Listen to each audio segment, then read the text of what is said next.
Tapi kabar Loli sendiri udah ke-update belum, Bang? Apa? Kabar Loli sendiri ke Abang udah ke-update belum? Ya, saya tidak punya kewenangan untuk memaksa di mana Loli berada. Yang punya kewenangan untuk mengetahui di mana Loli berada itu ada di Komnas HAM, ada di Ombudsman, ada di Kementerian PPA, ada di KPAI. Tapi karena Kementerian PPA dan KPAI saya duga ya tidak bertanggung jawab, membohongi saya, maka saya serahkan kepada Komnas HAM, serahkan kepada Ombudsman dan DPR RI. Mereka yang berwenang untuk memanggil. Saya hanya akan datang ke KPAI, saya hanya akan datang ke Kementerian PPA untuk meminta pertanggungjawaban dari Lani Ritonga selaku asisten dan juga Saudara Ai sebagai seorang komisioner KPAI. Begitu. Bang, terkait Loli udah dipindahin ke tempat eksklusif dan Abang dilarang nih Bang sama ini Saya bertemu Loli. gini, Tanggapannya gimana Bang? Gini. Saya udah bilang ya, saya tidak terbiasa bicara tanpa fakta.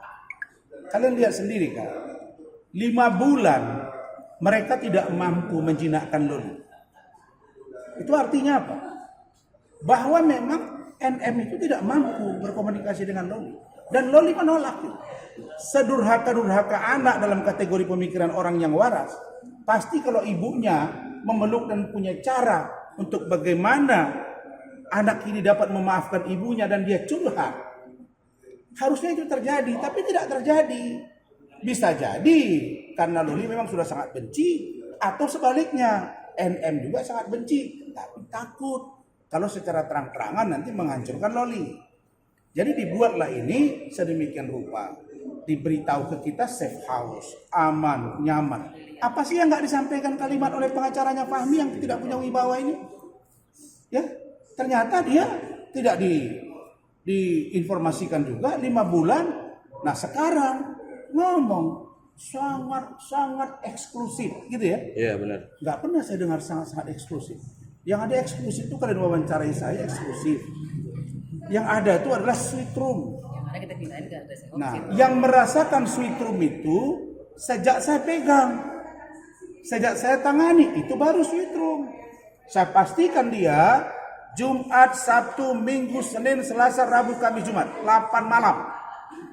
8 malam Loli dalam keadaan terjaga, terawat, makannya disiapkan, sabunnya disiapkan, handuknya disiapkan, saja disiapkan, dan kamarnya sangat-sangat istimewa, yaitu VVIP. Nah, kalau dia bilang eksklusif, katanya juga sudah bermain-main kan, bercanda, sudah senang. Mana fotonya? Mana videonya? Gak boleh direkam Bang, alasannya Bang. Oh mana mereka waktu ambil paksa? Alasan Live dari dia, lagi. itu alasan dari dia. Makanya yang begitu-gitu itu orang yang tidak konsisten, jangan kalian percaya. Kita boleh merekam kok, tapi blurkan. Saya ini ada. Saya sudah tracking satu-satu. Per hari saya akan keluarkan terus. Dia lari bagaimana, dia pertama kali cerita, ada.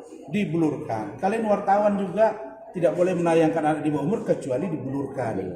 Jadi kita begini loh, persepsi yang saya ingin bangun, tidak semua ibu menyayangi anaknya. Walaupun banyak ibu di netizen itu bilang saya seorang ibu. Iya, kau ibu yang bagaimana dulu? Pertanyaan saya, adakah ibu yang membunuh anaknya? Sangat banyak. Adakah anak yang membunuh ibunya? Juga sangat banyak. Adakah ibu yang membuang anaknya? Sangat banyak. Adakah ibu menyiksa anaknya? Sangat banyak.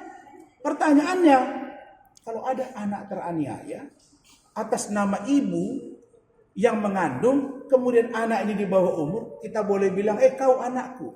Maka saya bilang tolong dilihat secara tajam dan cemerlang dan cerdas bahwa 2 tahun dia tidak dibiayai. Dan dia sudah siap hidup tanpa NM. Belum lagi kata-kata bude. Fitri bilang ke saya nggak pernah dengar yang namanya ada bude dia Bang. Saya lama bergaul, tidak ada budenya. Bude yang mana? Ada udah ngomong budenya biar kita lihat. Budenya mana? Halo bude. Keluar dong bude. Baru ditanyakan, katanya nggak dirahasiakan, nggak boleh Nah, makanya semua rahasia itu nanti terbongkar lagi gitu. Makanya saya minta safe house dievaluasi, Lani dievaluasi, Ai dievaluasi. Jangan-jangan nanti dikurung lagi. Kenapa saya curiga dia berangkat malam? Ya bisa jadi di safe house. Kalau memang aman nyaman siang aja. Kenapa masih malam? Terus kenapa takut ngubungi saya sama Bu Ade? Kan janjinya begitu dengan saya. Komunikasi. Kenapa saya dibohongi? Emang apa masalahnya kalau saya tahu? Kan sudah bilang bahwa saya tidak akan mengadopsi dia tanpa kami putusan pengadilan dan atau ada kewenangan dari instansi terkait yang memberikan kewenangan itu kepada saya. Sepanjang itu tidak ada, kami akan bawa dia ke yayasan. Saya sudah bersiap begitu. Istri saya sudah siapkan baju untuk dia. Ya karena dia tidak ada baju dalam ini kasihlah. Pakaian apa termasuk deodoran dan lain-lain itu sudah disiapkan semua. Kamar sudah disiapkan, wartawan sudah dicek. Tapi Loli, seandainya kamu melihat pembicaraan Om ini, jangan ragu, jangan takut. Sampaikan keluhan kamu. Kalau kamu teraniaya, keluar dari situ.